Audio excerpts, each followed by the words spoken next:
I now request Mr. Yashwant Chauhan, Chief Human Resource Manager, GAIL India Limited, to kindly deliver a special address. Please welcome him with a big round of applause on the stage. Warm greetings and a very good morning to each one of you, to all the dignitaries and people from the industry, academia, and society at large. Thank you for being here, and my special compliments to the organizing team of APAC Media, Government of Uttar Pradesh for organizing this special National Skills Conclave, a very pertinent one on the theme of reimagining India as the skill hub of the world.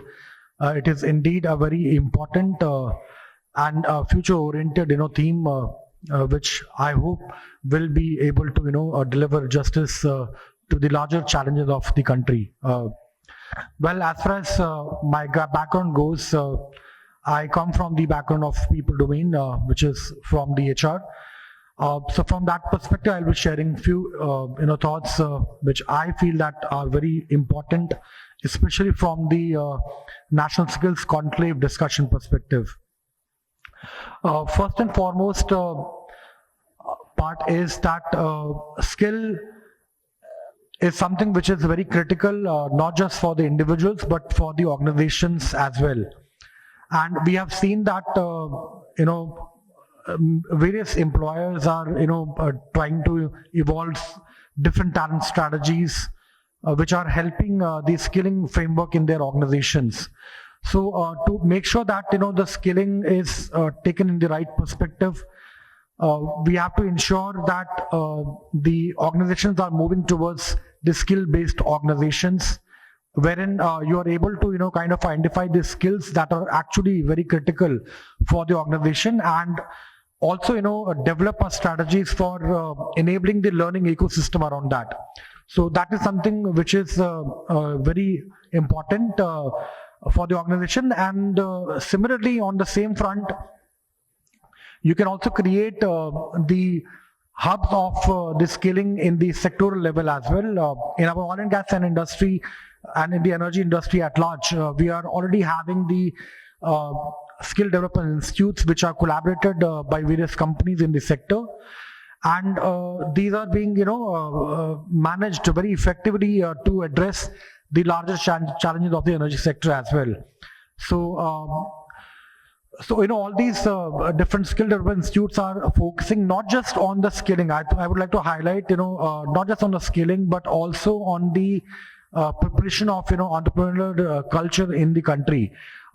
So many of these people who are undergoing through various trades of the skilling in their domains are also being imparted learning good enough to for them to start up maybe start their own venture to help the not just the organization but to the sector at large.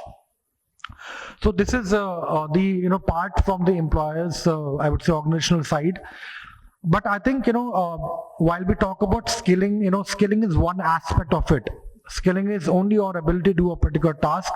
But I think as organizations, as society, as governments, we also have to look at some of the complex challenges, which is about, because as organizations, we are mostly looking at ready-made talent. But my question to you is that where are we in the progress towards making that talent ready?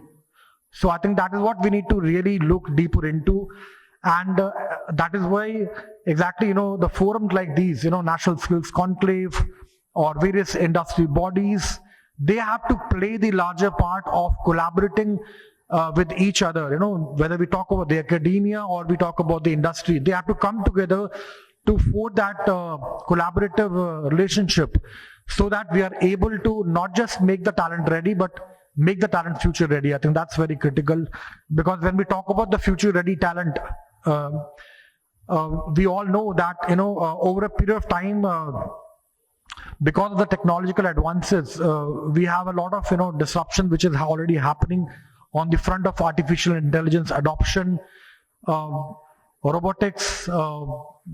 Similarly, you have the robotics process automation or analytics. So all these fields are definitely emerging as a new age skill for the future.